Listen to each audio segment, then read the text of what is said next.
enjoyed that. It was fun. Hugh Pao had like a vision. Um, you know, I don't know. I don't know if he was aware that Tang Poko's brand in 2025 is a little less popular than it was in 2024, 2023. But that said, I'm a, I, which is hilarious, just because now Tang and I get along way better and can talk about her bad PR and or frustrations with how things have gone down. Whereas in the beginning, I was the one with bad PR from not liking Tang Poko. But um, but yeah, I don't know. I still feel like she got unreasonably. Oh, Visky tells me it's a known issue. So, but anyway, Yeah, regardless, I enjoyed making the music video, and I want to see more of that kind of stuff. I want to see more, group content creation and collaborations. So hopefully, more people will be reach out to Toxic to be like, "Hey, can I hijack your event to make my own idea?" I mean, me, Toxic and Green Doge, always do a good job at like accommodating anyone that wants to like take over the events, or like even just creating that like community event environment where like show up, we're gonna record, we're gonna make some videos, and you can be a part of this, um definitely brings me back to like 2022 when I think one of us found like one of those cubes, like that would just be like either a green box, or you can like switch it colors for the background. You can go Oh yeah, into yeah, it yeah, and like yeah. just take pictures. Yeah, when one of us found that, and we're just like all like ooh, and then a bunch of us just like went in together and started like emoting. I think I think Yeah, because you guys made like a billion emotes with Odd Job.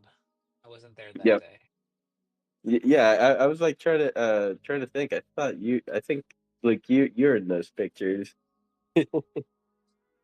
I'm in some, but I didn't make it to the emote day. Okay, so he said I got to go to the police academy in Angzar. I had to restart my Explorer or my thing, because there was something in Angzar that was like trying to teleport me to an outpost or something, and then I got stuck at 40%. Yeah, visit outpost at that in that moment didn't. I mean, to be fair, maybe I just had too much going on my computer, but okay. I'm gonna follow the directions. Check out the police academy in Angzar. Have to use the elevator in the main cyberpunk city area. Okay, I'm in next to the night hotel right now. I also like that they added this section back in. This actually got way more going on than the last time when I was in Angzar. So I think Angzar is coming along very nicely. I'm very much enjoying it. And it's also nice to see that, like, Blastrom just kind of having fun in Decentraland again. He took his little, like, council stress out break, came back, and he's just like, you know what? F it. Let's just have some fun. And like that's really, I feel like, the key to Decentraland. Once you try to make Decentraland making you money, like in its current state, it's just a very frustrating nightmare. Like I've seen too many people spend money to like, develop a project with linked wearables, for example, and then they push a change, and now like, hey, like, oh, all my linked wearables are broken. They're like, but I paid someone like hundreds, if not thousands, of dollars to make them work once. I can't do that again. Like, so like I don't know. So it's nice if you just got to make DCL your hobby. It just has to be a place you're coming for fun for now. Which, like, I mean, I guess isn't like the best sales pitch necessarily, but I think it's it's the honest answer. Yep, and Bruce Wu, thank you for asking. Jared is referring to the Angzar Plaza, which is a plaza um, that is operated by the Last Slice, and it is located. Let me get some coordinates. It is located. One of the coordinates would be 1-75. You could jump in there and access in-world builder through there as well, which is oh, fucking weasel. Sorry, I gotta lock up the fucking weasel. He is referring to his ferret, who he loves dearly, but is a menace. But yeah, no, yeah, you go to zero, like at zero, it's like 0, 7, -75. Like it's a pretty prime location. They actually had it had been pretty empty for a hot second. Like they kind of like emptied it out and then started re-adding things. So like I definitely dig the vibe, dude. I really love just the aesthetics of their oasis. I don't. I guess the hotel. I guess it must be what he refers to as the cyberpunk city area. Mm. because it is it's a gorgeous aesthetic. I don't know. It makes me want to make I really need to upgrade the property on my own parcel, my estate, my 3x3. But like, I don't know who to ask. Like, I assume I can't afford the quality I would want on my Right now I just have my Vipe apartment for Leaf and some trees, which is it's not bad, but it's not a place that I like. I'm not like I don't want to invite people to come hang out at my my little forest. Whereas I would definitely invite people to come hang out if I had this cyberpunk city plaza. Yep, yep. But I agree with you. I do like the new aesthetic of like the shopping center or like the like that place is like somewhere where I like log in and I'm like I gotta get a Mew shop in here one of these days. No, 100%. And that's like a whole other area too. That's not even like I feel like that's a different section, isn't it? That it's not that's not even in Angzar Plaza, or is that like on the other corner? 'Cause I remember Raul Rustan taking us to walk around there, and I was like, this is also cool. But maybe I'm mistaken on which part of Decentraland that's in. Mm-hmm. And oh, good news, everyone! My deployment for my casting couch, it deployed about maybe 80%. It's missing the floor tiles, but besides that, everything else is deployed. I have my pet alligators here, guarding the couch. I have my cats, which hold the lube, and the casting couch with the meal on top, and the TV works. So that was actually something I was The TV works? What do you mean the TV works? the stream. Okay, Because okay. I was like, is it? I was checking like a little '80s style television. I was like, wait, like, can we go play Duck Hunt? Like, what's going on can we play Pong? Yeah, the stream works. I think it was either yesterday or the day before, Thursday night. I like just briefly messaged Lastrum on the IWB chat in the community building Decentraland Discord, and kind of like was sharing my updates with him. Last time I updated him, I told him that the stream was not working in World, but I could hear the sound. And today we're seeing the stream, so yay! We're victorious. All right, back to the party. Oh yeah, and for anyone wondering, this is HP's vibrator build. Right. Oh, it let me in without What you know. What are the coordinates of your casting couch? My casting couch or HP's vibrator build?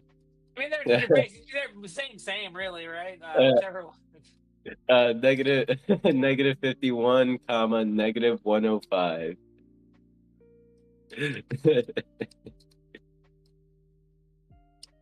Are you like This right is near some streetage and everything? I'm right on a street. Yes. I'm starting to, as a real estate mogul, I'm trying to gobble up some prime real estate and put up some Mew shops there.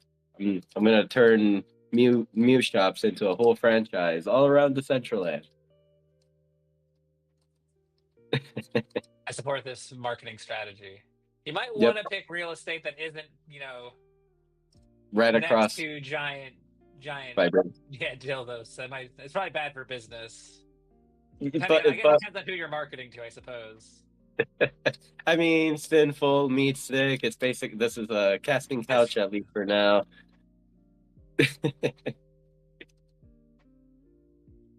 But I also did notice that the individual here, at least like in 2.0, the build is extremely broken or not updated.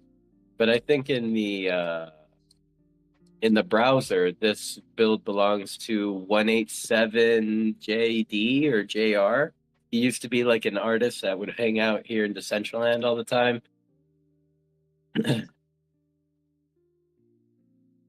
It's a good neighborhood we have here. Low crime rate, perfect place for a meal shop and a vibrator store. Wait, where is HP's vibrator store? This right Oh wait, here. I mean, oh wait, this giant.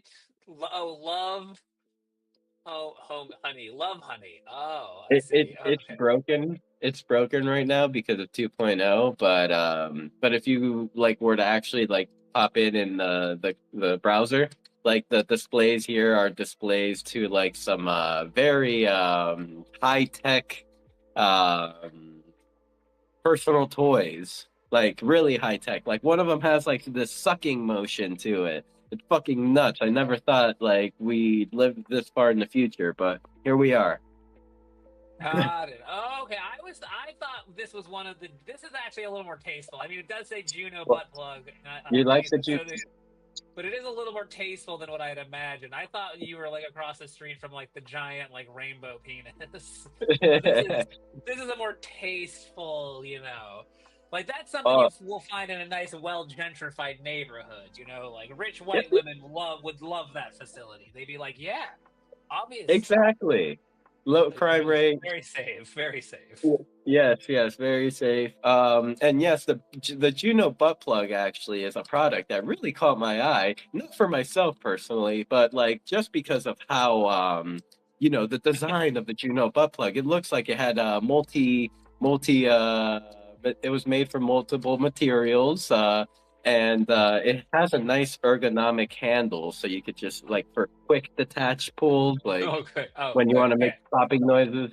Um, it's No, a yeah, no. very The ergonomics of the handle is a very always important.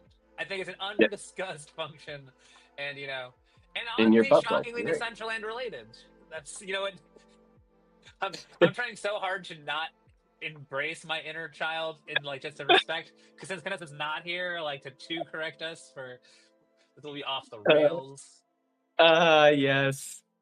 See, this is why I why I'm always surprised when Canessa uh entrusts me with the space. I just ask, like, you sure I'm not gonna burn it down, or I'm not gonna talk about the Juno butt plug, and how ergonomic it is. Yeah, So I do believe ergonomics specifically refers to like functionality around the house. Isn't that isn't that like a let me Google that. I yeah, believe yeah, good idea. Okay, so like, no, that's the ambidextrous study that of I'm people's thinking. efficiency in their working environment. Okay, So like I mean like so okay. technically it could be ergonomical, but only for a very specific demographic of of worker. Uh, okay. Where's the But anyway, cantina? I'm gonna jump back there. for anyone that would like to check out the Love Honey pop-up shop, go to -48, -106, and you can understand what we're talking about and why butt plugs have been. Oh, and Rhea has joined us. She's like, "What the fuck are these fucking weirdos talking about? I gotta see this in person." Uh, hmm Yep, I'm just popping in back into La Cantina. Chasey's here and Harmony. What's up, Mary and poor guy? Looking into the room, I do want to give a couple shout outs to some friends that popped in, like Brandon down there. And hello, Raya. So good to see you. I also saw you pop into the Mew casting couch. What up, Harambe? Toxic Waifu? Hello, old guy. We have KJ Walker in the building. One Existence in the house. Of course, we got the Girl Master Jim. Welcome, Roots. And looks like a new listener. Yoto. Welcome. Thank you so much for your time. If you're new to listening to this space here, this is the community building Decentraland X space. We host these spaces every week on Saturday at noon Eastern, uh, 9 a.m. Pacific, and we just gather around and talk about um, dildo builds, Decentraland, maybe some snowmobiles. We make fun of me not being able to say the word. Um, and yeah, we just have all around fun. Does that sound like a good description, Jared? Yeah, I mean, you skipped over the part where sometimes we just end up funning Decentraland for like an hour because you hate that you hate shit on the things you love most, as someone pointed out. But otherwise, yeah. We all Sometimes we shit get so on the things. frustrated though when people call us like Kool Aid Decentraland loving Kool Aid drinkers. Because I'm like, are you kidding me? Like, I've heard Sinful just tear into Decentraland as hard as anyone. I'll wake up one day and choose violence. Usually, it's almost like every Saturday when I wake up about 5 minutes before this space. Yeah. Yeah, Cadessa's like makes a mistake of asking me, "Hello, sinful. How are you today?" And I, Yeah, like Ladstrom, like who's built some cool of the coolest stuff that's been built over the last month or two in DCL. Like that dude has just roasted the foundation and Decentraland, like relentlessly. Like Rustan is not ignorant of the flaws in this process in the system. He just also happens to appreciate the cool shit you can still do and pushing through it. So it's like some of the people who built the coolest shit have also just said the like most scathing, harsh things. And if anything, like their scathing, harsh reviews are definitely more valid than the dudes just, circle jerking around Genesis Plaza, complaining about how they can't do whatever it is they missed from the browser build that hasn't been re-added yet. It's just like, I don't know. Oh, it frustrates me when people are. It's like come on now. Just because we don't want to log in and see you bitching relentlessly in Genesis Plaza doesn't mean we're Kool Aid drinking whores. To be fair, we can also be Kool Aid drinking whores, I suppose. But I was gonna add that. I mean, I was also gonna say, to be fair, I also do enjoy a good cup glass of Kool-Aid every now and then. yeah, I Let's like my Kool Aid like I like my Decentraland grass. Red. radioactive red to the point where Yeah, there's like barely any water. It's just all like powder. yeah, it's just sort of congealing into a delightful Jello. Yes. Ooh. Oh no, I I, just fell inside of someone's build. Okay. Oof. Empress Tower. I'd never been there before. There's some. I mean, I have to be honest, I really do love running around Decentraland in Client 2.0 so much more than I ever enjoyed it in browser or in the other client. Like, I mean, admittedly, I did also got a new computer between, last year and this year, so maybe the 64 gigabytes of RAM helped. But, like, really just being able to see things at a distance, like, oh, wait, what is that? And then, like, running over is, like, it is a very much more satisfying, like, just exploration experience. yeah, most definitely. I mean, like, I would always feel it in the other client, like exploring would be fun with friends, of course, like but it always felt like it was lacking something, and like who knew that like just like the addition of like opening up your view your to for you to be able to see further out, like actually enhanced the exploration experience like tenfold. I'd say, um, like before it was like, at least for me, I'd like exploring, but I would also like to have a friend with me exploring. Now I could just like pick a direction and run and explore on my own or whatever. Um, well, I mean, it's kind of sad that like at the moment that is like the main activity. Like, I catch myself like at Genesis Plaza and there's like a new user coming in, and they're like, "Oh, are there any events, anything happening right now?" And I'm just like, "No." Yeah, it's like, yeah, tomorrow, can you come back in 5 hours? If you come back Yeah, in 5 hours, we got you. yeah. So I don't know. Yeah. I don't know how we fix this. Like the Well, first gap thing they have in to between do events. we've got to get the pool tables and the arcade booths in Genesis Plaza to actually be playable games. Like, there are pool tables in Genesis Plaza. You can go down to the bar, then you go to the second floor. There's like at least 3 pool tables. We should be able to click on those and play pool against each other. Like, because Nah.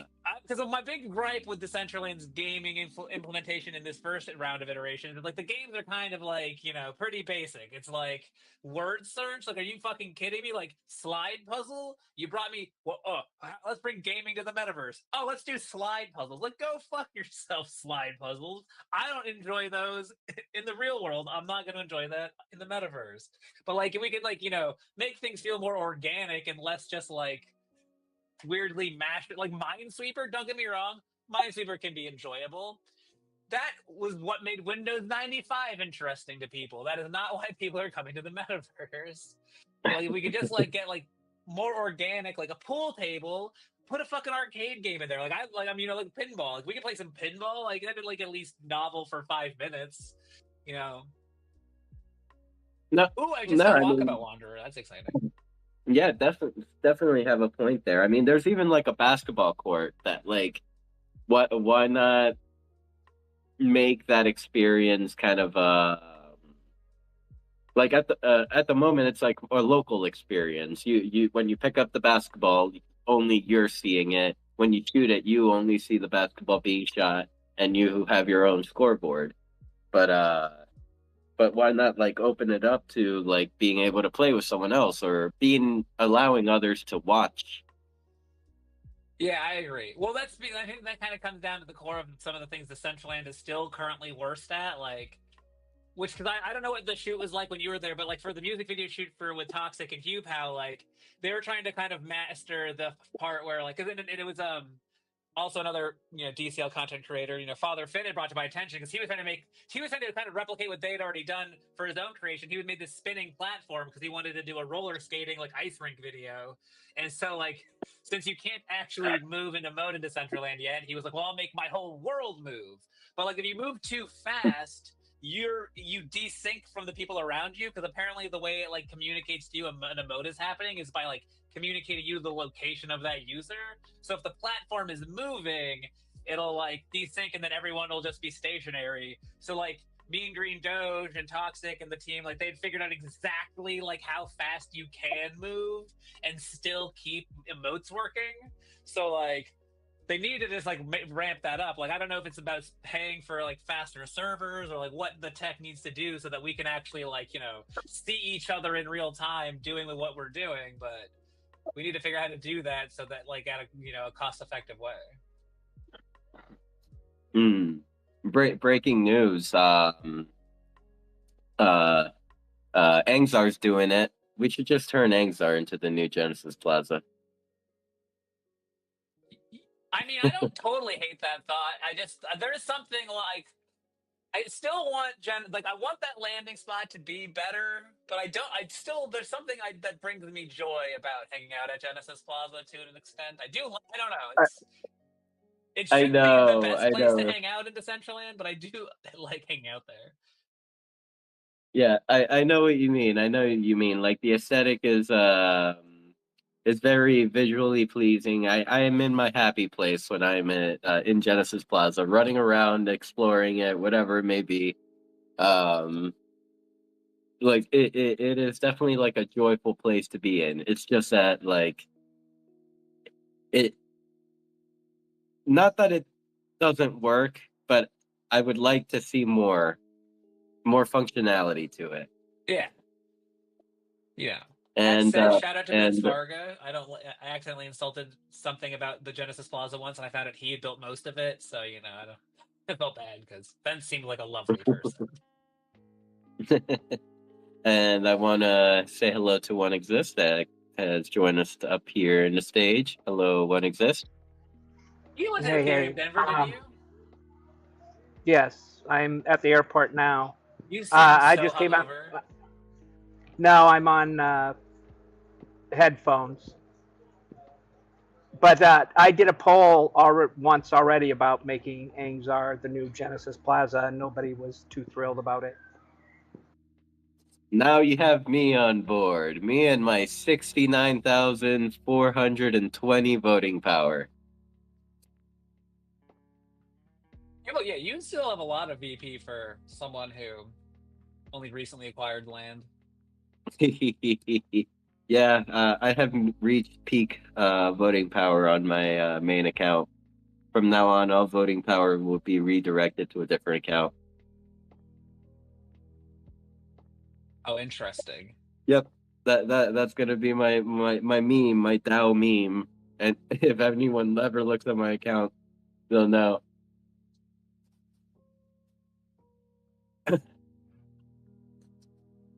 And I mean, I don't necessarily feel like it's because Angzar is kind of like a playground in extent, so like they're always kind of adding, making it better and working.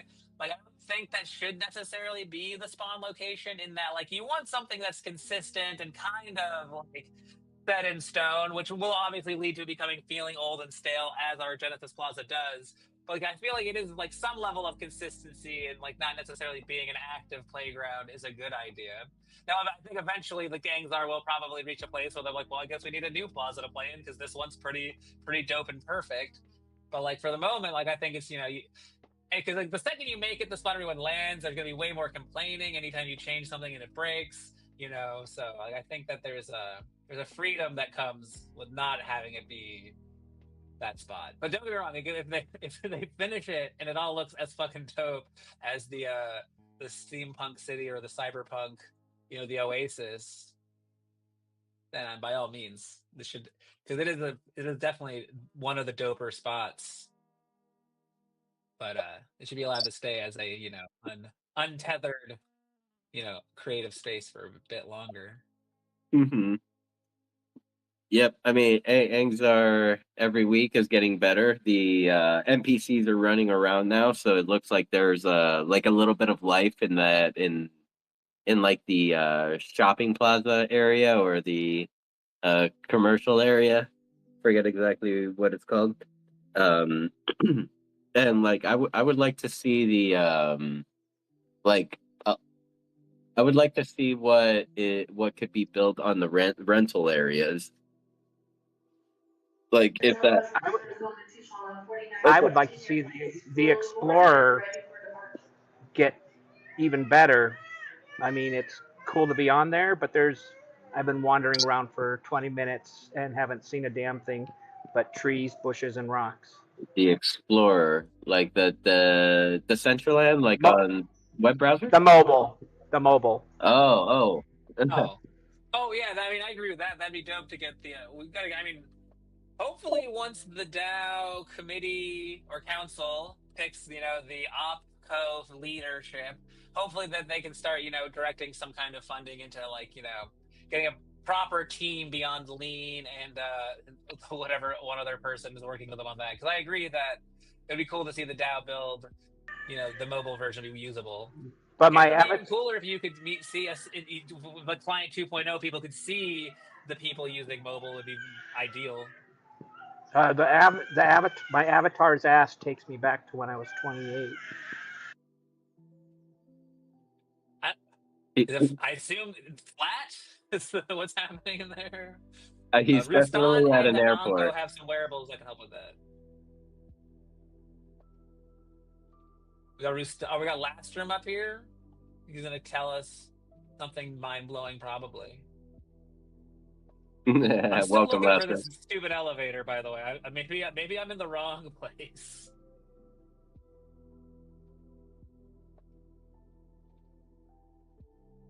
I'm next to Archuro's, the best beer in town. Excuse Hey, me, can you hear but me really quick? oh, yep, Yes, I heard you, sir. Hey, yep. sorry, I'm doing some yard work, but the where there's a football player for Angzar Blitz in the city, there's an elevator across Oh, from him. There's supposed to be God, an I saw him. NPC. There's supposed to be an NPC, but it doesn't work. So you just got to look at that little elevator button, and it'll say like Cyberpunk Police Academy. Sinful for the NPCs. The foundation updated the client to animate the walking. So I actually had a call with Agus, the uh, former foundation director, and we had a really good conversation. And so there's some really good things happening. Yeah, I mean the plaza is looking lively with them walking around through the business areas. Like and yeah, what one of these days I'm gonna have to get a Mew shop in there. Uh, I hear you have very good security at Angsar Plaza. It's safe. Yeah, we got the police guys running around. You can actually reserve a shop right now for free for 2 weeks. Put up artwork, put your wearables in there. I appreciate One Existence trying to make it the go-to plaza, and that's what I mentioned with Agus Ferreira about like Genesis Plaza is dead. So as much as it is a playground, we want it to be a permanent destination. And so it's not going anywhere. It's going to keep improving, and we need people's help. We've asked other developers to put their code into Angzar to make it more immersive, and they've denied that because they're protective of their code. So, you know, we are open to anybody that wants to put things in or have ideas that can't put things in. We can build it for them. So we just want it to be a super vibrant area. And so I've been working on the Angzar Arcade, which we're going to have multiplayer basketball like at Dave and Buster's. Think of Dave and Buster's. We're trying to bring that to Angzar, as well as the Police Academy arcade game. Can you put a water slide park in there?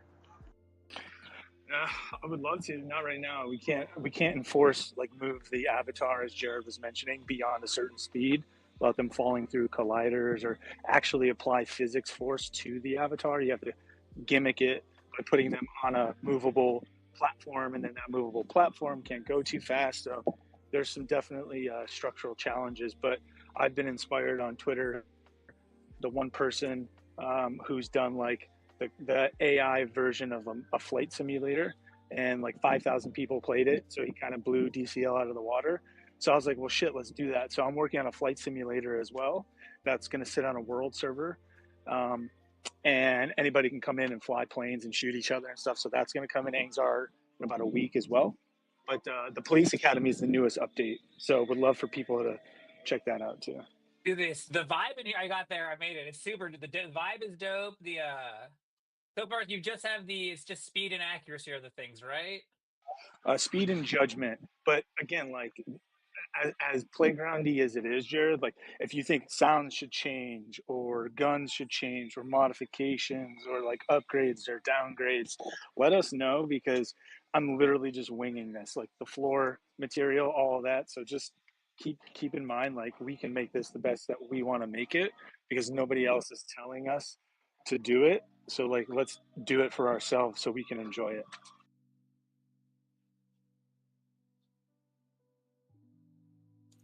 The moment you implement an F-22 Raptor to the flight simulator, you got me, but you got me. I've always said if I ever become a billionaire, I wouldn't tell anyone, but there would be signs, and the sign would be I would buy an F-22 Raptor. It sounds like that'd be expensive. You're going to have to earn some dust. Dust is going to be the currency in Angzar. You earn dust by playing games, by winning games, by spectating Angzar Blitz. You can buy dust with mana or other currencies. If you have the last slice Roni coin, you'll get airdrop dust. Dust will like provide, think of like Spice in Dune, but we have dust that sort of powers everything. So if you want to rent a shop, it might cost 10 dust, and you earn 1 dust per minute in Angzar, or whatever we want to come up with. Again, we're winging this. So if you guys have input, let us know.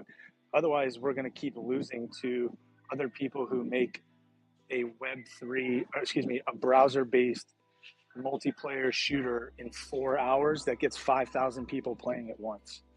That was an eye-opener for me of like how far DCL is behind, and we really need to create engaging content in a central location so people can see what's possible in Decentraland, and then hopefully expand elsewhere around the map.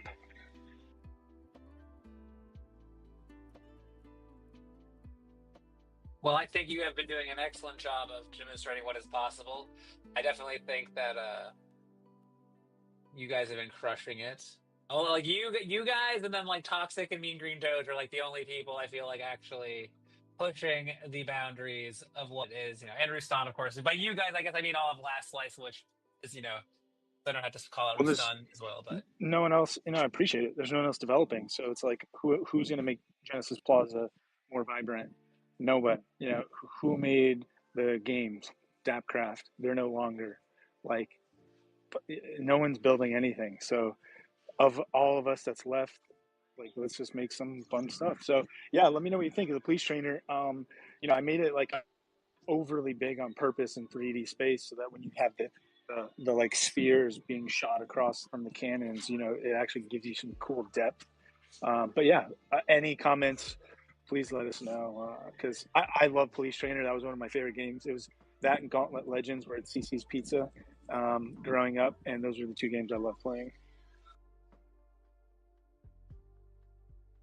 Gauntlet Legends, Gauntlet's a flashback. Those were classics. But yeah, no, I think so far it's dope. I'm gonna go back and check it. I think I found like some little bug where like I quit out when I went back in, but I'll figure it out what didn't work properly so I can give you better notes. But so far I dig it. I'll definitely give it another try. Especially once I can turn my sound back on. I try to, since whenever you're in the Twitter space, having audio while the canteen is broken. So, but heck yeah. Oh, and then wait, I actually haven't even see what the Blitz guy is. I'm gonna click E on his. Oh shit, you guys. Okay, you changed it up a bunch. Oh, you got the KJ Nikki combo cat suit over here for Cyberpunk City in this corner. Nice, a classic. Okay. Yeah, we're building all this out. I wanted all of this to be in the portable experience, but I was told by Nico E that those aren't going to come for like the rest of the year. So I'm like, okay, we'll just do everything I want to do in Angzar Plaza. So the reward system, we're going to have, like, again, think of Angzar as like Dave and Buster's and Harry Potter Quidditch. So like you go in, you spend dust, you earn dust, you spend dust at the rewards. So anybody could create rewards. Think of like the Decentral Chance. We're expanding that sort of concept where anybody could put an item to sell for dust in the reward system that gets earned with dust, things like that. So happy to have people help us understand those levels of like, okay, 1 dust per minute or 10 dust for winning blitz, or assigning it to the different games. So we'd love anybody's help. As Simple mentioned, I'm available in the CBD and Last Slice. Just reach out if you have an idea. We'll make it happen. Oh, I've just noticed that I am now. I went up to the Angzar Blitz starter guy, and I was like, "Oh, actually, I don't want to play with, so maybe I'll just leave and I'll come back later." I've realized now you can't actually leave. There's no button to leave this room. I am now just a prisoner in the. You should be able to just walk over to the Cyberpunk City cat, and it should teleport you down. If not, then that's a teleport bug. Okay. Yep, you're correct. I guess that needs to be okay. Cool, that did work. You're right. I just didn't think walking into the cat was going to be the answer, but so okay, cool. Never mind. I'm not trapped. I was just confused. I guess give put a door behind him, maybe like he could be the security guard. I don't know. Either way, good call. Thank you. Worked as expected. That's a good point. Yeah, we're still building this out, so maybe a door, an arrow, or something. Yeah, I mean, trying to make it like less hand holding and go explore. Because if you think about it, like you get dropped into GTA, you could do so many things, but there's not like somebody hand holding you, right? In DCL, there's not that many things to do, so we need to like find that balance. Yeah, it's. I've watched a lot. There was a brief window of time where I was trying to become a game designer and learn about game design, and it is actually like crazy hard. Not like the Mario 1, like classic NES Mario, where like you just enter the world. They put that box so that you can't miss it if you're trying to jump over a Goomba. Like it's so hard to just intuitively teach people how to do things. So it's like it's very easy to take for granted. Like you're like, oh, well, obviously people will understand, and then you're like, you put like people, and you're like, oh no, they 20% of them got it, and then the other 80% were. Yeah, so it's but no, it's a great start. I mean, considering it's like there's like probably 3 of you like actually actively putting in much effort into this, since it's hard to get anyone to do anything. It's fantastic for for the size of the team and the complete lack of funding you have to build it. It's dope as hell. I really do love the aesthetics of that city, like that block space. I want there to just be like an entire just like. This is what a Theria district should be, that aesthetic across the whole thing, instead of just, shiny black floors that are mostly empty and unused. Like, Carl, please please just steal this if nothing else. I just want this to exist on like a massive scale. Toxic is up here now. Maybe Toxic has cool, smart things to teach us. Hello, how are you, friends? Fantastic. How are you? I'm good, having a chill afternoon here in Germany. It's like 7 p.m. Great time for dinner. Yeah, maybe you're right. I think I will cook later. After this, I just logged into the Decentraland to vibe with you, and I just needed to come up after you said so many sweet things about MGD and me, and just wanted to say thank you because it really, really means much to us. And right now we're working on, I don't know if everyone knows about the claw machine, the real life claw machine that we had running in the old client. And I'm very, very happy to announce that we brought it back to a new client and testing will start very soon. I actually remember, for anyone who isn't aware, the Mean Green Doge and Toxic team, they set it up so that you could be inside. I think it was in their world at the time. It might have been on a state, but you could literally control you could hit buttons and had a video screen to control like an in real life claw machine, and it was fun. So like they had set up little foam blocks and things to grab. It does not sound like it should have been fun. You're like, okay, so you played a claw machine, you couldn't win any of the things you grabbed, but it was shockingly enjoyable. Like there was a bunch of us had been playing it. There was an oddly competitive vibe, between who could get the most things grabbed and dropped in there, in your 1 minute. So I don't know, and it's fun. I don't know what the end practical reality and result of that is, but I feel like that's the kind of fun thing that one day you'll be like, it's crazy to think that this all started with just a claw machine picking up foam sponges, but now from the metaverse you can drive a robot dog. In the old client we were kind of far with what we worked on, and we have a vision for it. I don't know if you guys know about Chloe and things like this. These are apps from where you can navigate real-life claw machines and you win real-life prizes. And yeah, kind of this is the idea behind the claw machine, that you can, in the future, grab actually things and win them. But sadly, when the new client released everything, we need to rebuild everything very from the scratch. And we would like to get there. And I think we have a very good start right now, but as always, we need to test. And in the old client, we kind of finished the testing, and we need to start everything from new. So stay tuned. I was not aware of the business model for apps that let you do claw machines to win prizes, but I'm not shocked to learn that exists, and I look forward to seeing.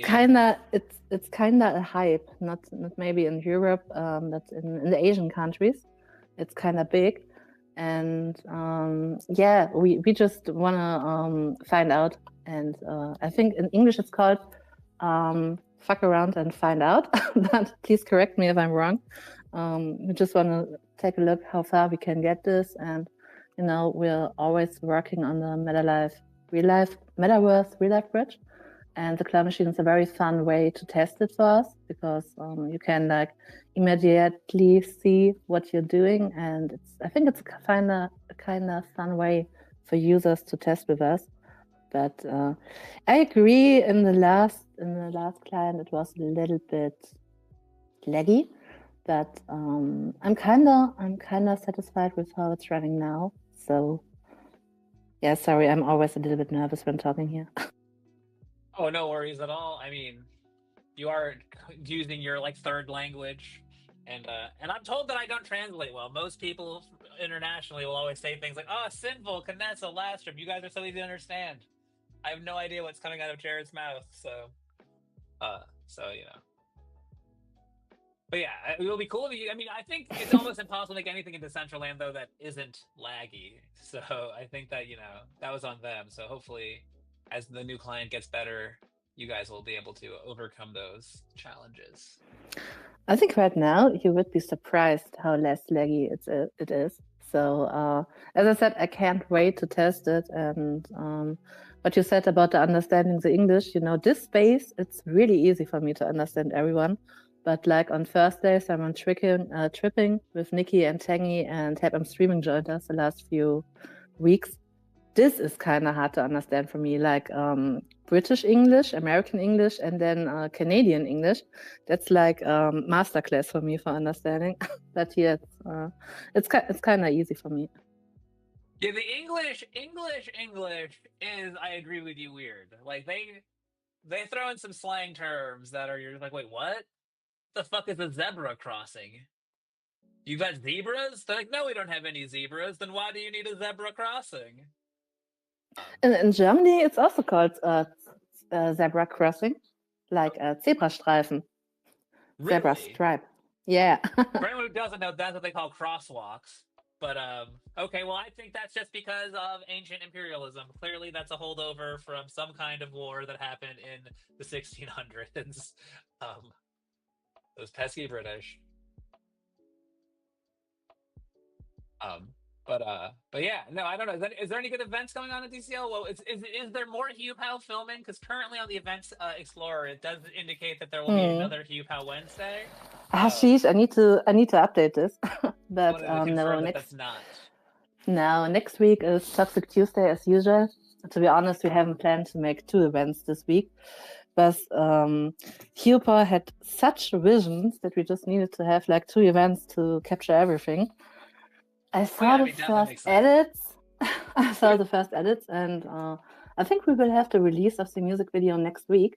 Oh, nice. But not 100% sure, but it looks awesome so far. Yeah, cool. Because I mean, what you guys only did like 2-hour sessions, give or take, right? Like it's it's easy to because I don't know, anyone who's ever worked in film production, there's it's easy to think we can do all of this in an afternoon. It's like no, like good film production takes a shocking amount of setup and repetition. It was more like 2 events with each 3 and 4 hours. So. Oh, okay. So yeah, so it's basically an entire day, worth of work. That makes sense. But I'm pretty happy, to be honest, because since we started with Toxic Tuesday or with TikTok Tuesday, I always said, if you have an idea and you need some users and you want to do a project, just come to TikTok Tuesday and we can do it together. And this is the first time that the user really took advance of this. And Hugo came to me and said, oh, Toxic, you always say we can do it. So what about filming a music vid? So if anyone here has an idea to film something or make, I don't know, have a project, need some users and it's something fun, my DMs are always open, so please reach out.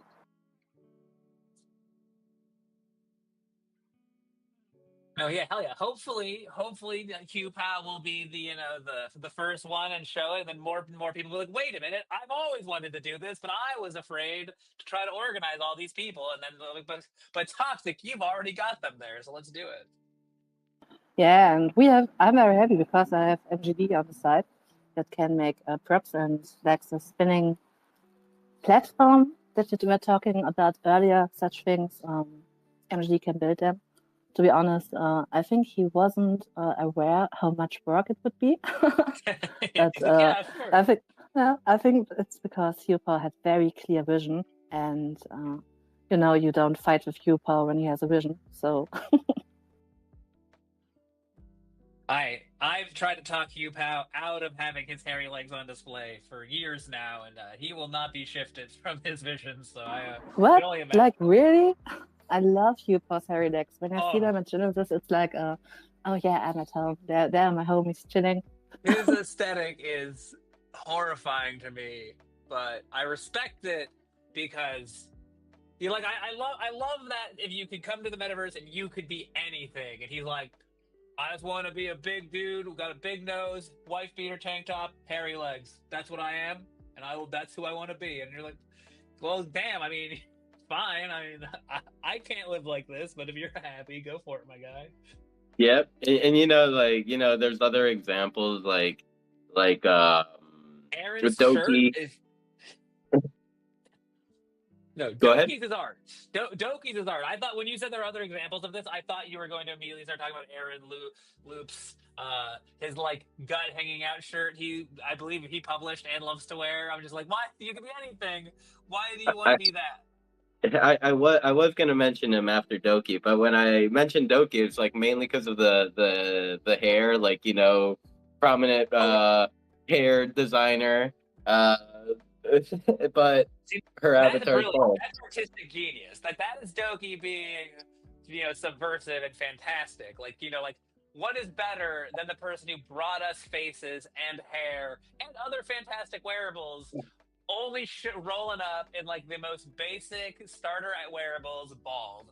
That's artistic brilliance to me. Also, as a Doki stan, I don't think she could do anything, and I'd just be like, no, no, no, this is Lady Gaga.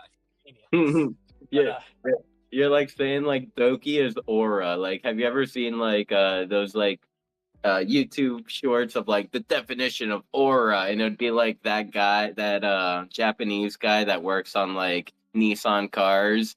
He like shows up in like sweatpants, sandals, and like a white t-shirt, starts smoking like a pack of cigarettes like on a couch. His hair's all crazy and stuff, and then just like puts down the cigarette and gets to work and designs his car. yes, that is. Yes, I'm still not cool enough to fully understand this reference. But yes, Don't worry. Doki is aura is a sentence that I'm okay with. Frankly, that should be on a wearable by now. Doki is aura. Also, we got Dr. Drip in the audience, and it occurred to me yesterday because I was thinking about trying to get another wearable made for Fashion Week. And it occurred to me I love Dr. Drip. He's a nice guy. I own many of his wearables, and it occurred to me I never thought to ask him to make me one. And then I was like trying to think about it, like why have I never thought to ask Dr. Drip to make me one? And I think it's just because like I think I couldn't afford him. Like I think it goes back to my hypothesis that Dr. Drip's whole thing. His branding is so good.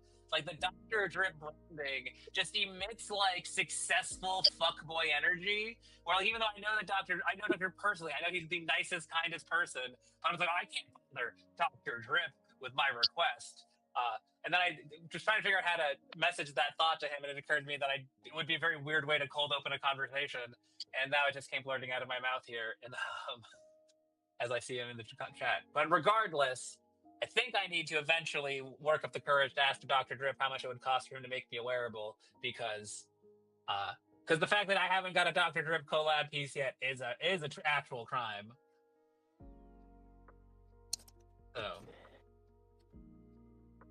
But yeah. Anyway, I agree. Assuming he's still interested in making Decentraland wearables, since he's so busy. That's the other thing, is I feel like every time I see him on my screen, he's like learning about Ordendales, or he's doing his own business, IRL businessy things, or he's making new assets for his new NFTs. He just seems like a busy man who doesn't have time for me to waste his time being like, well, like what about turning this AI image into wearables? So yeah. So anyway, Love you, Dr. Drip. Also, I should probably ask KJ, but like KJ, like I'm like, well, I definitely can't afford that. Though again, I have literally no idea what KJ charges. I'm just like, well, KJ's my favorite creator's favorite creator. Surely she charges thousands of dollars. When I don't know, I have no idea. But these are the people that I'm just like, I've asked Rustan, and he just says, no, I don't do work for anyone else. And I'm like, oh, come on. I'm just asking you you've already got it. Just make it this color. Then that's fuck off. I won't do it. Which I respect it, but I don't love it. Because I'm like, bro, I need pants with a huge hog for dudes and a fat ass for ladies. You've already made it. I just want it to be this color. He's like, yeah, go fuck yourself. Like, take my money. Figure it out, bro. Yeah. Yeah. I also was turned down by Rustan, but it's okay. It's okay. We got something in the works. Yeah. But yeah, I totally agree with you with like the individuals that you've mentioned, like KJ. Like I feel like I need to build up a bankroll before just like entering the room to negotiate. Yeah, but the thing I've learned, and I should know this from when I first reached out to Mishi, is that like, while in my mind's eye, each and every one of the Decentraland creators should be getting paid like $10,000 for making things. They also live in the same economy we live in, and are aware like, oh yeah, that's not practical. I actually just like being here and they're usually very reasonable in their pricing. So it's usually not nearly as horrifying. But like I'm just like my imagination is so powerful. That I'm like, well, obviously, there's a line of people offering Dr. Drip and KJ, Doki, and Nikki thousands of dollars to work. Like they don't have time for me, and you end up after messaging them and like, oh yeah, I'd love to do it. And let me quote you this price. And you're like, what? That's practically free. It's never actually practically free, but it's so much lower than my expectations are that it immediately feels free. So anyway, but that's it. Also, Yanakis, his prices are very reasonable. So I'll hold out. That's will be my leverage. I'm like, oh, I mean, I could come with you guys, but like Jan will do it. The other thing is I always feel bad like telling people how much they'll charge, because I'm always like, well, maybe they just like me. If anyone asks, no, yeah, no, $500. That's how much to use. Yanakis is at least a $500 guy, but you can get it. Yeah, at least, yeah. But yeah, with Doki and yeah, 3 to 5, 3 being on the cheaper end, maybe. Yeah. I've seen our good friend Brandon down there make a wearable once for like 50 mana, and mana was not doing so good at the time. Was it good mana or bad mana prices? What Yeah, wearable? yeah, What wearables did Brandon make? I didn't know that. I mean, I learned recently he was a wearable maker because Kanessa had mentioned it, but I didn't realize that. I know he has many skills. I did not know that 3D design was in his repertoire. Yeah, man, Brandon fucks. Yeah. Well, I mean, you can tell that just by hearing his voice and seeing photos of him. Those, I didn't need to see his work to know that. But yeah, he has a few wearables. He's got like a drone wearable, or a he was one of the, I think it was one of the 2 or 3 people that contributed to like making the CBD 1-year anniversary jacket. Oh, okay, copy that. Okay, I've seen the camera drone one. That's cool. Oh, Toxic has a thing to say. Toxic, say the thing. Thank you. Sorry, I always don't know. I never want to interrupt someone. I just wanted to say, in the second that Jared was mentioning Dr. Drip, I was running to my backpack because Jared has put me into identical crisis lately with his birthday gift to me. And I got some very awesome glasses, but I can't wear them with my hater blockers on. And so I really have an identical crisis right now because I don't feel like myself without the hater blockers. But I kind of love the look with the glasses, and yeah, it's not easy being in Decentraland. This actually reminds me, I need Dr. Drip to send me his wallet so that I can actually also send him the last pair of mintable version of those glasses. Because at one point in the past, he wanted a pair, but then they were off the market at that point because I was still deeply bitter from Metaverse Fashion Week 2023. But there's one pair left, and Dr. Drip has hooked me up with many a wearable. It occurred to me that I should send them to him, but I keep forgetting to do it. And then there's such a weird thing too when it comes to sending like a wearable other people have paid for, because I'm like, oh, people are gonna be mad because they paid 200 mana for it, and now I'm sending it to this. But then I'm like, if I only send things to people, I'm like, no one will ever like. If you send something to Fancy, like no one's ever be like, what? And I'm like, well, fuck off. Fancy gave me like a mythic one time, and like, so it's just, I don't know, like no one would ever be like, you gave Toxic a birthday gift. Like, no one's gonna say that. So I felt really safe about it, and I feel like Dr. Drip is equally safe. So, and also I just owe the man generally. Like I think he's given me at least 2 mythics. So like the least I can do is not be a piece of shit. I mean, I should have given this to him years ago at this point. So if you could just DM me your wallet, Dr. Drip, I'd really appreciate that. So that I'd probably delist it just in case someone doesn't want to be that'd be very rude of them to buy it. I can't give it a Dr. I just wanted to say this is so real. Like I have met my own wearables lately, like 2. And it was so hard for me to price them because on one hand, I would like to get some mana to spend them on the marketplace.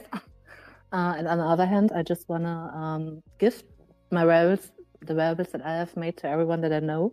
So it's really hard. Like right now, I'm thinking how I should price my next wearable.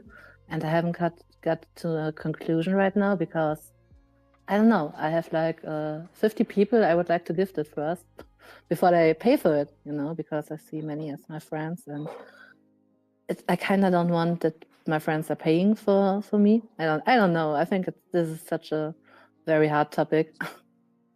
Yeah, I agree that it's but because the community is so small, and like generally like you know the people, like they are either your friends or you are enemies.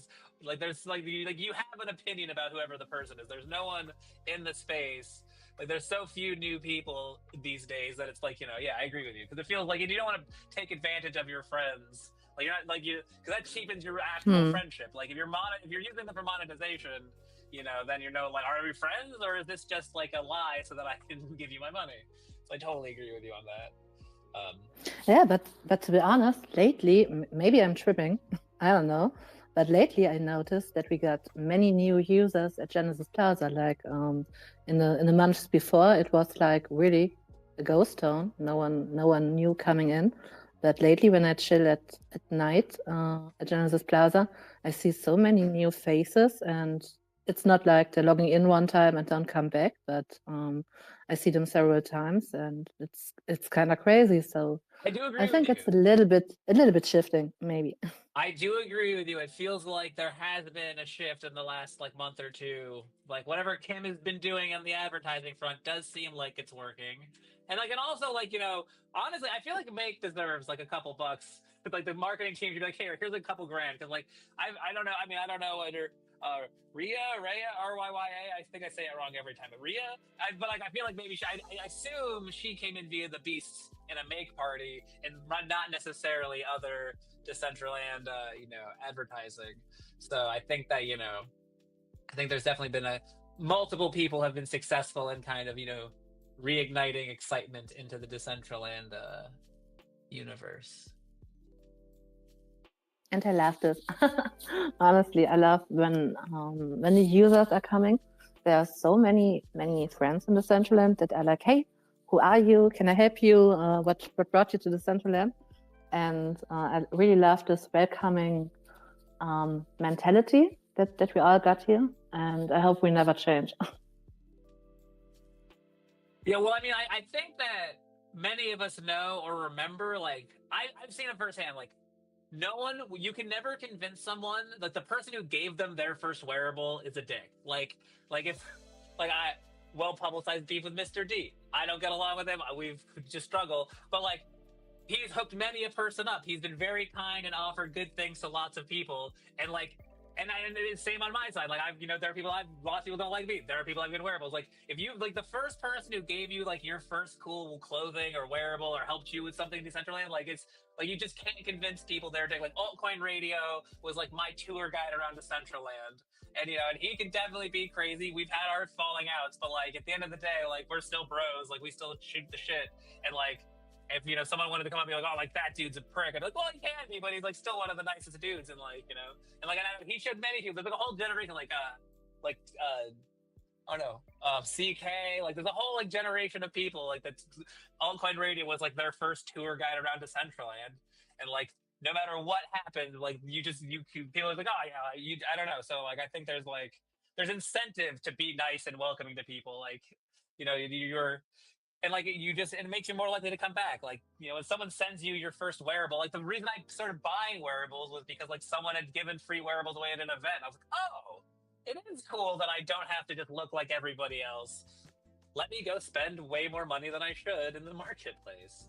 So it's just like giving things away. It benefits you. It benefits Decentraland, and it benefits the person you're giving things to. Like there's literally no reason to not like go into your backpack, find an epic item you're not wearing, and then send it to somebody. Be like, here, like, hopefully this is your jam. If it's not, like, might be. But, you stand to lose nothing. I think I will never forget. I think Tangy, she was the first that gave me wearables. And at a time that I already was in the Decentraland like 1 year, but I was too shy to go to any events. So I was new to everyone. And yeah, when I got to Dollhouse, it was for me like, oh my God, these are all the people that I always see running around and stuff like this. And everyone was so welcoming. And I think I will never forget this. And the wearables, I would never give them away. Like, because they are such a part for me of the first time when I entered the community, No, totally. 100% agree with that. And I definitely think... I think... Oh, sorry. No, after you, please. I just want to say, and I think the first wearable that I got gifted from someone was from MGD, and it was the hater blockers. And it's just history at this point, I think. Yeah, the hater blockers are iconic. I believe, if I'm not mistaken, I believe they ended up getting like banned or like they're like blocked on OpenSea because like Dr. Drip had like airdropped so many of them to like everyone who like had ever logged into DCL or something. Like I wish I could. I'm butchering the details of didn't this know event, this. but yeah, there's like he's gotten like there's something. Yeah, there's some dirt on their name because Dr. Drip did something that upset someone's algorithm checking back end. But yeah, but Oh my god, now I love them even more. Didn't know this was possible, but now I love them even more. Yeah, and I mean I do agree with your stance on having an identity crisis because like I do feel like when I think of you or the hater blocker, like that is like their symbiotic relationship. Like I feel like no one else rocks the hater blockers like you rock them. And there's something about a person like the people in Decentraland who've never changed their aesthetic. Like because my ADD self, like I got to change my outfit like every 20 minutes. But like the Jim Cedrics and then the oh no, I'm totally forgetting like the other person who's always wearing Scat Line Rock. It was Scatline is a great example too. Yeah.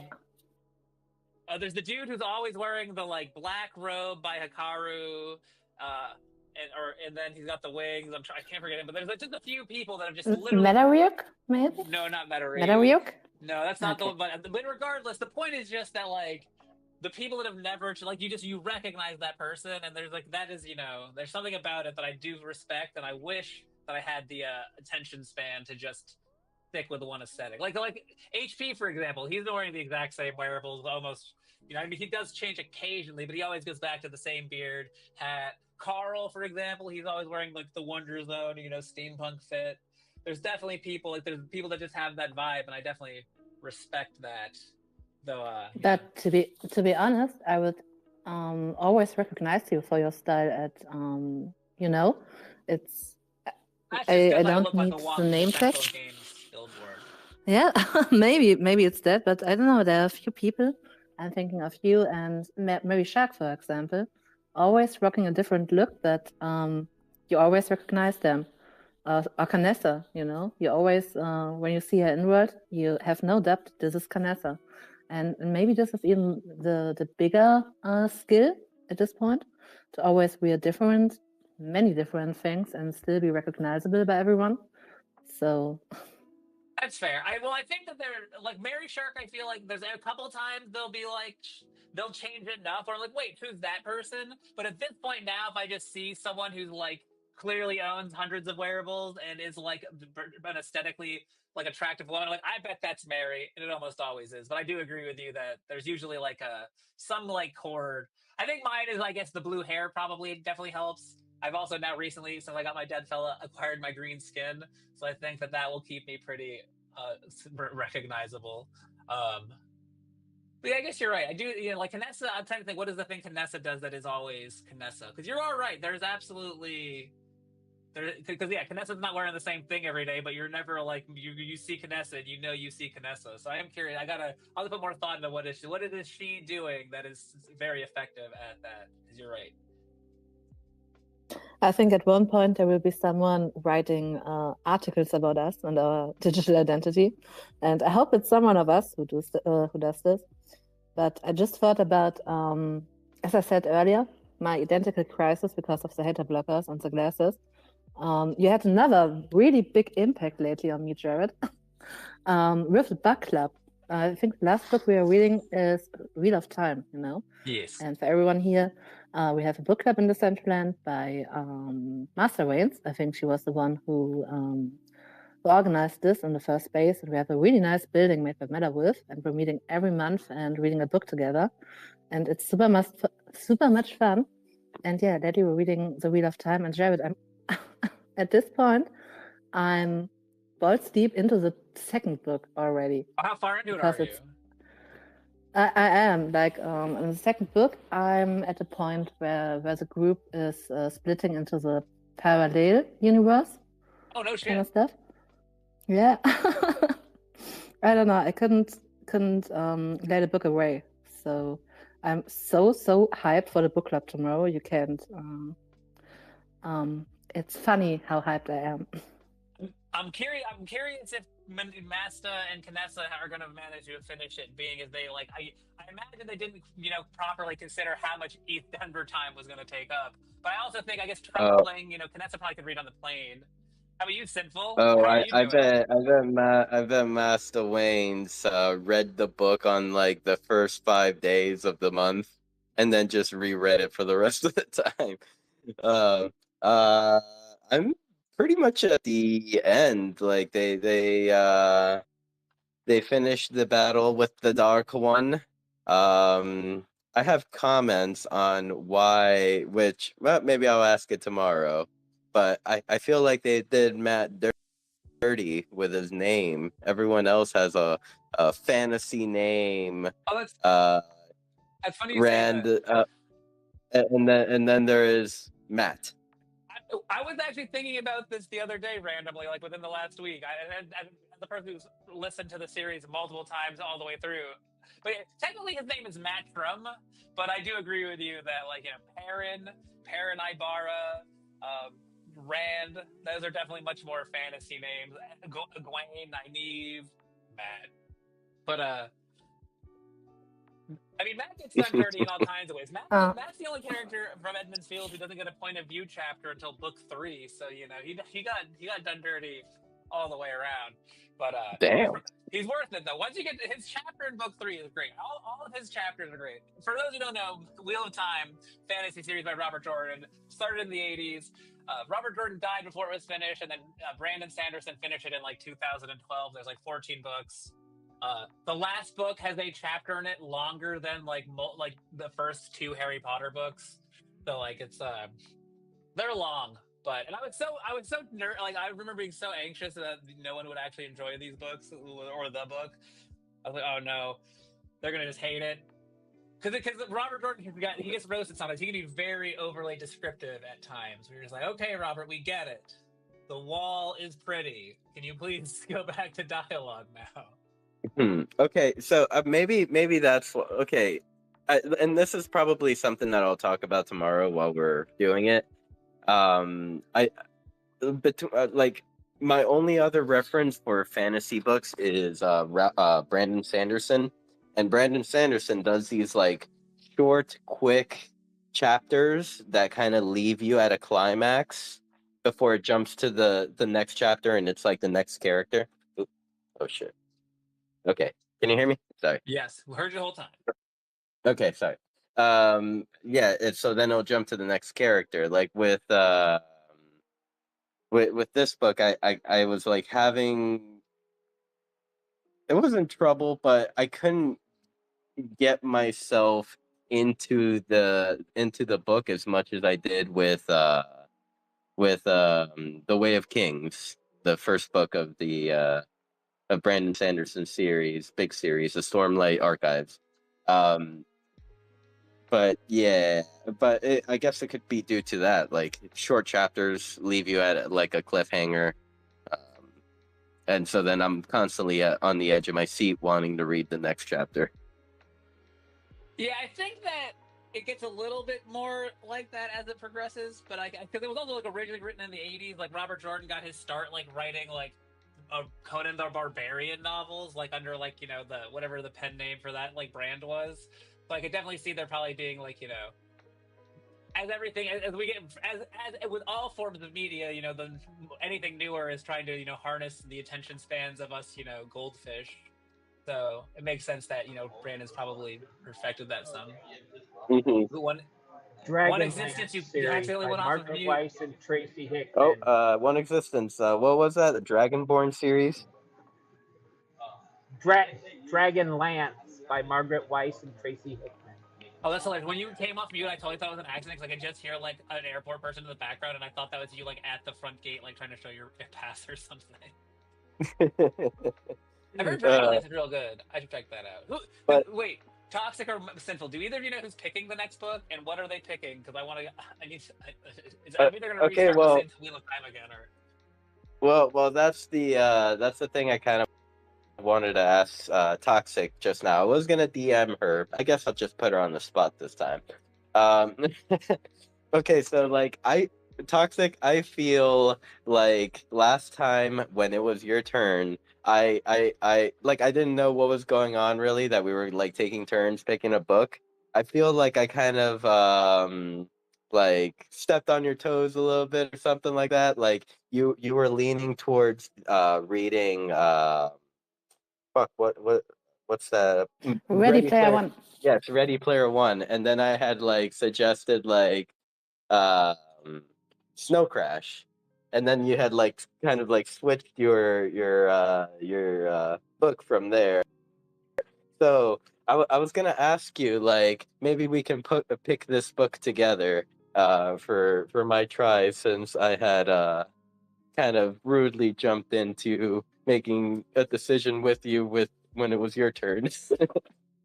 Oh my god! Please don't play with my feelings, because since we're in the book club, I have like a whole list in my smartphone with books I want to read with you all. So this would be awesome. Okay, let's pick one of those. Let's pick one of those. Should we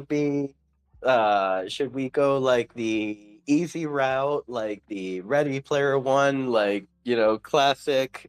We haven't touched that yet, and we are in the metaverse book club, or do you have other ones that kind of like would be exciting to pick? You know, when I got asked about the book, I was like, of course, we're reading Ready Player One, because it was like, this is a metaverse book club. But since Jared has made us read a book of Wheel of Time, I kind of would like, you know, I love reading, and I have read much in my life. And to be honest, lately, I kind of lost this hobby, and I totally got it back with the book club. And it was always my dream to read a book and have friends to talk about it with, because I don't know, my friends never have read the same books as me. So there are a few ones that I really would love to discuss with you all, because I don't know, maybe because the books was very good, because I really vibed with it. There's like some book, I forgot how it's called in English. In German, it's Wendys Wunschkasten. And it's a book that was major inspired by Stephen King, but not written by Stephen King, but written by one of his students, I would say. And it's not a big book, so maybe this would be kind of nice this time, because it has like 300, 400 pages. Not so much like Wheel of Time, fucking 1,000 and more pages. Just saying. So yeah, maybe, but I don't want to take this away from you, Sinful, because it's so nice choosing a book, and I don't want to take it away from you. And I have like 300 ideas. Because I wanted to ask you a question. Sinful, after you. No, you can go first. I'll go after. The Wheel of Time book you bought, you said it was called Wheel of Time and not Eye of the World. I was curious, your first chapter, Toxic, was the chapter from Rand's point of view, or was there a chapter from Egwene's point of view? Because I've heard there was like a re-release of the Eye of the World. Yeah, that had an Egwene chapter not at the very beginning, and I've never read that chapter, so I'm actually curious if that was what your book had. It was not Rand's point of view, but Egwene. Okay, it was interesting. Okay, that's cool. I need to find that chapter so that I can read it, because that's not actually how the original release of the books were started. Sheesh. Yeah, this is crazy. I have the book right in front of me, because I made some pictures for MetaWolf that you can include into the build, and I'm just taking a look, but no, it's Egwene's view. Is this right, Egwene? I don't know how to pronounce this. Egwene? Jared, help us with In German, I would say Egwene. I was talking the whole time. That's hilarious. I say Egwene, but like I don't know for sure. And like that's the trouble with the fantasy characters. Like the number of Harry Potter characters, I was names I was saying wrong in my head until like the movies came out, or I was like forced to talk to them with other people. They were like, how did I say Hermione? I just call Hermione Hermoine. They're like, Hermoine? That's how you're saying that word in your head, you fucking idiot. I called I hate Snap I when I hate was like in Hermione. sixth Yeah. grade. Just every name I just butchered, so I don't know. I say Egwene, but I don't know if that's right or not. Is there even a G in I, it? Like I might just be butchering this. I think in like when in the audiobook, well, I don't think I've listened to like now maybe 30 hours worth of this audiobook. The narrator says Egwene. Here's the thing, though. I don't trust any of them Egwene, okay. because because you're listening to the one with Rosamund Pike's read through, right? Uh, yes, the more modern Yeah, version yeah. of it. She's great. I love her versions, but there are like words she'll say one way that like then because she's only recorded the first 4 or 5 books, so like and then some of those are so new that I had to go to. But there's another version that's like recorded by this guy and his wife, and like they will say names differently, and like you motherfuckers are married and recording this together. Why are you guys pronouncing like character names and like important like events differently between yourselves? Now Egwene is admittedly not one of the ones they butcher, but like there'll be like I won't waste our time saying it because you'll just be like those are weird words that have no context for any of us. But it's like even the people paid to do it will like say the names differently within the same book. And they are married. It's a married couple where because the way they do it is like she'll record all the ones that are from a female perspective, and he'll do all the ones that are from a male perspective. So like, but there will be like characters and things where you're like, wait, oh, you guys are talking about the same person. It took me an hour to realize that that's the same character. You fucking assholes. So anyway, I bring that up just to say that I don't trust anyone. Oh no, did Client 2.0 mess up the back of my KJ Walker backpack? I don't trust anyone that pronounces words. I like it. I just want to say I feel it with Harry Potter so much because I was one of the first students in Germany that had English in the preschool. So my generation started with it, and our English teacher made us choose English names, and I choose Hermine because this is how Hermine is called in Harry Potter in German. And yeah, my heart was broken when my English teacher, she called me Hermione, and this was so annoying to me. This was really, it was heartbreaking. Yeah. I was like 7 years old, and yeah, my heart was broken. That's a way uglier name. Like you picked a pretty name, and you got stuck with an ugly ass name. Yeah. I was called Hermione the whole preschool. So like Hermina is a great name. That's pretty. That's soft. It's Hermione. Like, yeah, right. And Hermione, this sounds like someone, I don't know, an old witch. In my child brain, it was like totally heartbreaking for me, and so. Yeah. I think of mayonnaise. Hermione. Yeah, kind of. Yeah. I don't know why. But okay. We gotta save some juice for tomorrow when the book club is happening. Oh. But I was I wanted to comment on what like Toxic said about like feeling bad and like allowing me the time to pick a book because it's a special thing. Trust me, Toxic. I'd much rather have the help. If it were up to me, you guys will be reading "Winning" by Tim Grover. All of you will will learn Michael Jordan's and Kobe Bryant's mindset when approaching every single basketball game, every aspect in life. Yeah, winning, I think it's cool. I think it's fine if Toxic picks. I think that's probably cool. That's what I'd be fine. Sheesh, no. I think the fun part about the book club is that we're reading books that we like never would choose ourselves. And I think Sinful just dropped a major challenge, and I kind of would like to do it. So now I don't know if I should pick the book, because this really sounds like something out of my personal comfort zone, and I like that. I do agree with you, like because like the book we read that you picked, I can't remember his name, but Massa picked it. Massa picked the one where we went interdimensional. I would have never picked that, but I did enjoy it. Dark Matter. Yeah, Dark Matter. So you're right. There is. I bet you, and I imagine that winning by not Michael Jordan would probably be teach me things, and So you're right. There is merit, though. But I immediately just pictured Charlie Sheen saying being an asshole on television when you said winning. So that might have been part of my apprehension.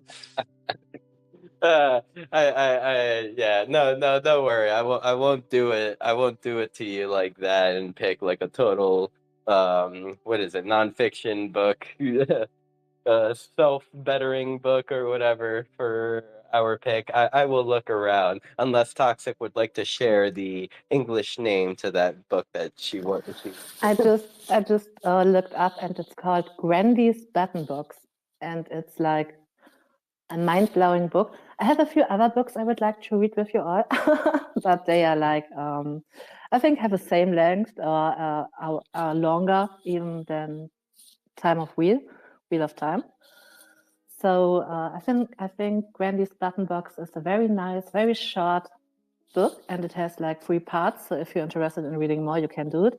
But the one book is standing alone for itself, and it's kind of, I think, something that we hadn't until now, because it's a little bit spooky and dark, and the book just came to a great time in my life, and I really needed it. So you really needed dark and spooky. Interesting.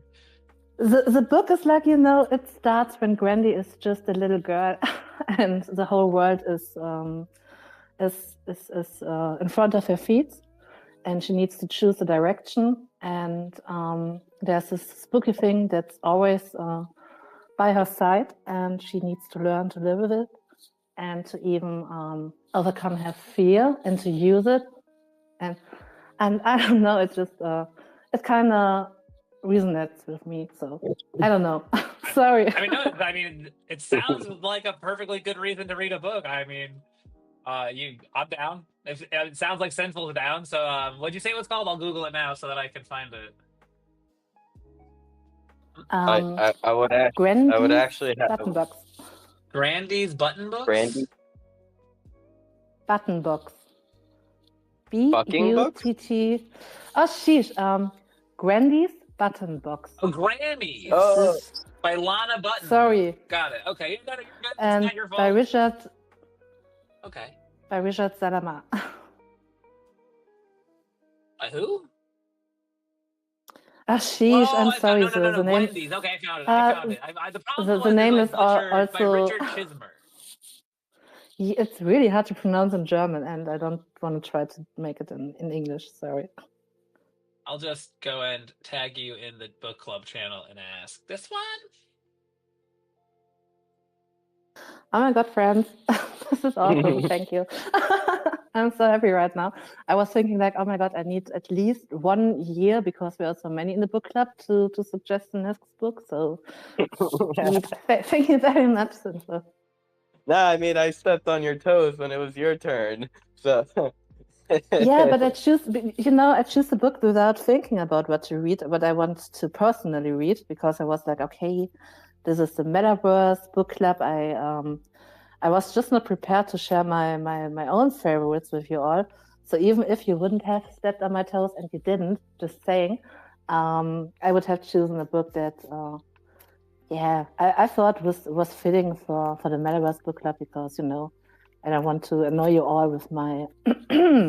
I totally understand what you're saying. Like, I think it's such a safer play to pick. Like, and I also Snow Crash was a good pick, just because I think we all should read it, even though I do think it's way overrated as a book, probably. But yeah, like, cause like picking, like, cause like, yeah, you were like the second pick too.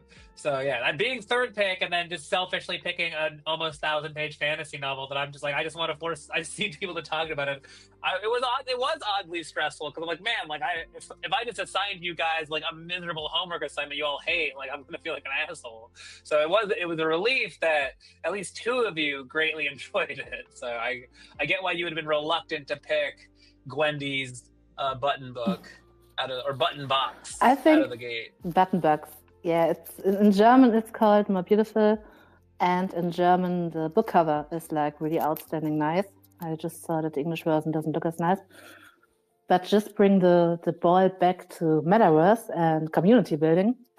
I just want to say that I really love how the book club has brought a new dimension for me to Decentraland and everything, because I was deeply immersed into Decentraland before the book club, but now it's like having a book club with friends from all over the world in the metaverse. This is just something different, and I love this.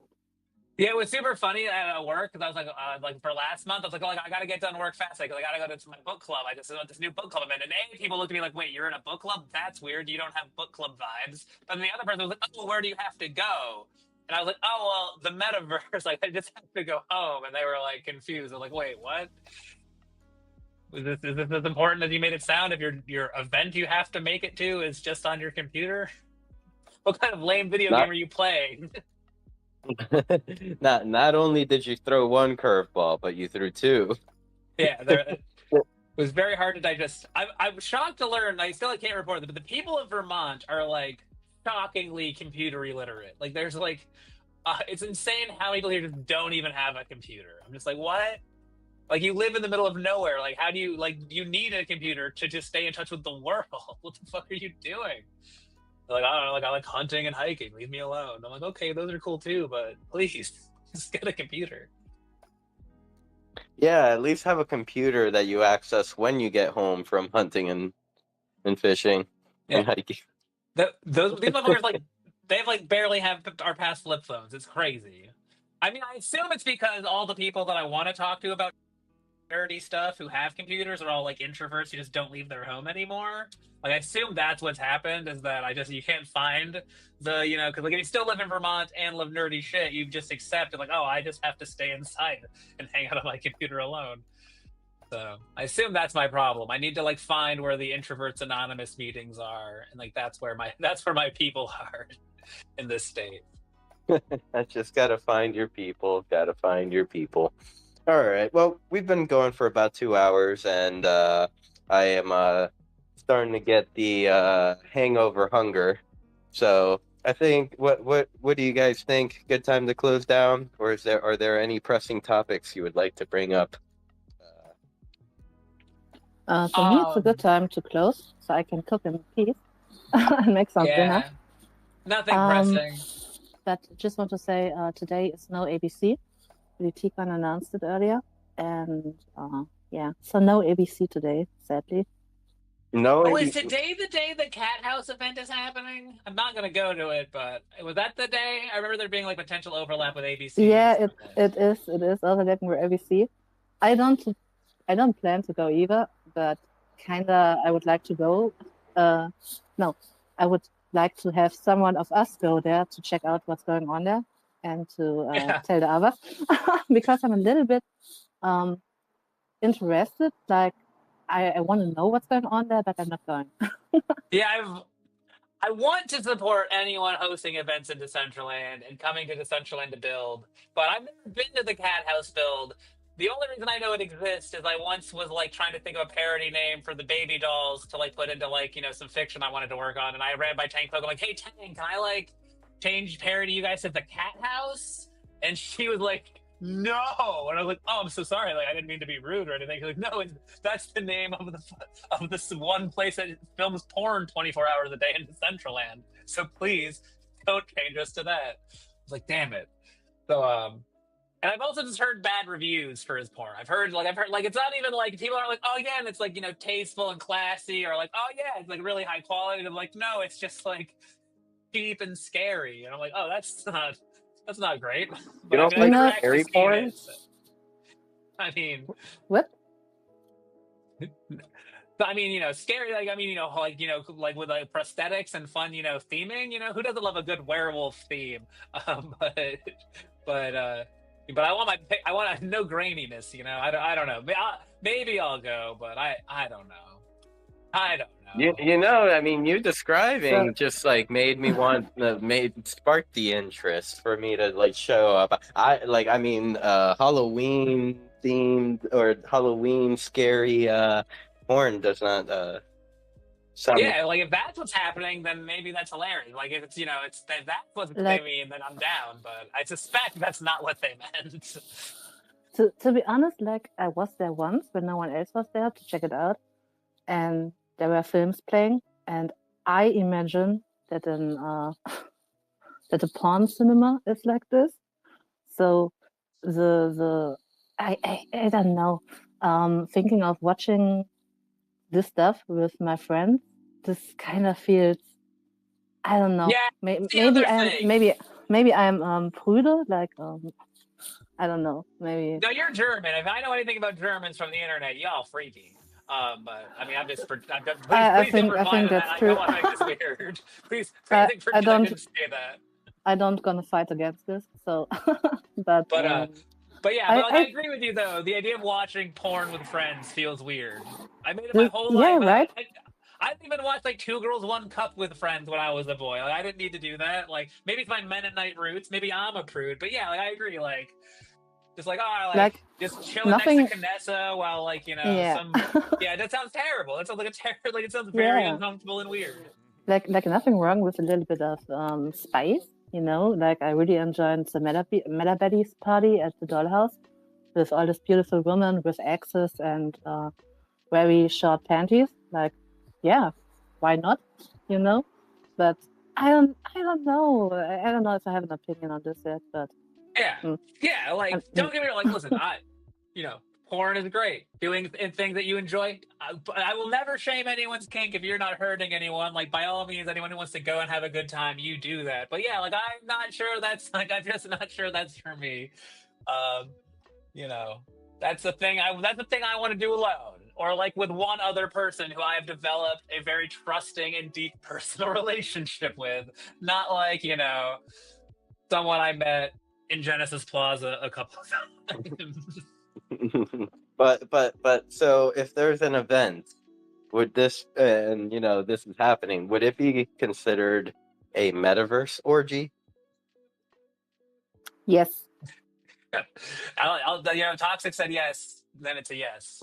I like the quickness of the yes too. Like it was like like I know this answer, it is yes. And move on. Totally. Like I don't know, but we will see. We will see how the event will went, and yeah. I mean, like part of me, I once tweeted, and I do still kind of feel like it's true that like whatever metaverse project eventually has like the best porn will win. Like historically, porn has really helped a lot of industries. Take a look at the internet overall. Without porn, we wouldn't be there. Online payment, paying for things on the internet started because dudes were like, "I need to see boobs. Take my credit card." Yeah, but I think like Decentraland is advertised, and this is how it feels to me, like a social metaverse, and this social aspect to it makes it for me kind of, I don't know if this is fitting for Decentraland because of the nature of the friendships that we made there. So maybe a metaverse that's only supposed is to fill this need. Maybe this would be very, I don't know, successful. Ashish, my English skills are not deep enough to speak about this. Yeah, I mean, I feel like when you're like touching around something that you feel inherently like taboo about, it's probably gonna like trigger a part of your brain that's like, I am not prepared to have this socially sensitive conversation in my second or third language. Yes, totally. But yeah, I do agree. Sinful, you need to go to the Cat House event, and you need to report and tell back. us what is going on. Yes. Take some photos, but edit them in post, and then you can provide a well done breakdown. Okay. I guess before the event, I'll hit the store, get some water-based lube. Is that good? Is that good for your computer though? You might want to go silicon-based, right? I don't know. You have a point. Better be prepared than sorry. That's true. You should get box of tissues. Yeah, you can get one of those ergonomically designed butt plugs we were talking about earlier. You'll be good to go. the Juno butt plug. and this Oh, is the yeah, loop. You know Toxic, butt plug. Toxic might have missed that part of the space. Nope, nope, Yeah. nope, nope. I didn't miss it. So I just thinking Okay. this is the perfect loop of the CBD, because I think Sinful was trying to wind down a few Yeah, minutes yeah, ago, and this feels like the perfect loop of the space. yeah, the loop is closed. We should shut it down simple before it's too late. Yeah. One of you made the mistake of reminding me of the butt plug, but Toxic is right. You know that this is what happens when Canessa leaves me uh all by my lonesome. But but I haven't burned the place down. This is good. And yeah, I mean, thank you everyone for popping in today. I'll just pass it back to my two speakers here one last time. This, if you have any final thoughts or anything you'd like to say, or this is your chance. I'll start with you, Jared. No, I'm good. I'm good. I got it all out of my system. I hope everyone has a great week, and swing by the book club tomorrow. You don't have to have read the book to enjoy listening to us talk about it. I'm sure it'll be entertaining. Yeah, so we'll go a lot. I think it'll go a lot like our CBD conversations go. A little bit about the book, then we'll shift, and then we'll bring it back to the book. Yeah, for example, last time we ended up talking about like Father Finn and him never doing drugs and why that's totally cool. So who knows where this one will go? I know, right? Alrighty, and I'll pass it over to Toxic if you have any final thoughts, comments, concerns.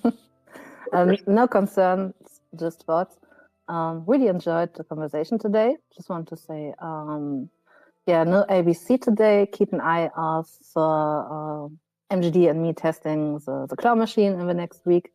Would be awesome to see you there. And right now there's a contest in the Decentraland going on. It's a music talent trail, and it's going, I think the deadline closes in like 4 hours, but I could be wrong because there are 2 dates stated, like one closing in 4 hours and the other one closing tomorrow at midnight UTC. And you can get $700 in mana if you get elected, and 5 venues get elected at all. So pretty good chances. I haven't seen much entries, and yeah, so if you want to be part of that, you should submit your entry. You know that you mentioned that you've seen 2 days for that. I thought I saw 2 days as well, but one of those days was like the 6th. So maybe I was looking at something else. I'm trying to. I think this is something else that you're talking about. There is the music talent trail.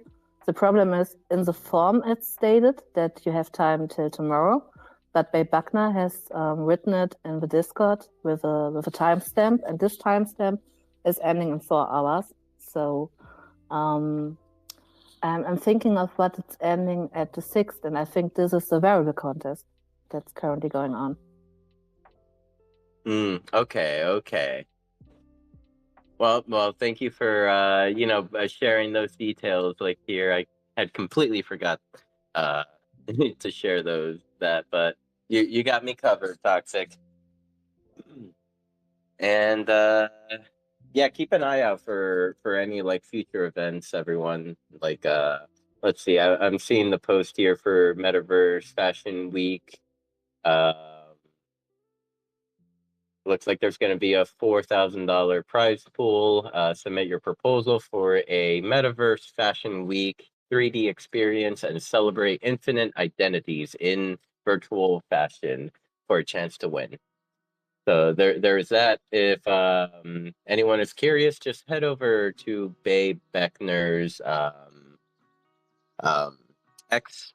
It is at Bay Beckner, and yeah, check out her post. She's been pretty active on that end. And on that note, thank you everyone. Join us for Beyond the NFT Monday, this Monday the 3rd at 8 p.m. Eastern, and we will be hosting our friend Flawless. And yeah, she's got an exciting project she would like to share with you all. And I mean, it's been so long since I've spoken with Liz. She was on Beyond the NFT maybe like 2.5 years ago. So definitely is due for her to come back. Um, And she's thank on you, her everyone. 4th Twitter account since you last spoke to her. Maybe. I haven't counted there. But yeah, take care everyone, and I'll see you back here next week for another space. It will be week 145. I messed up. Last week was 143 and this week was 144. So yeah, see you all next week. Bye.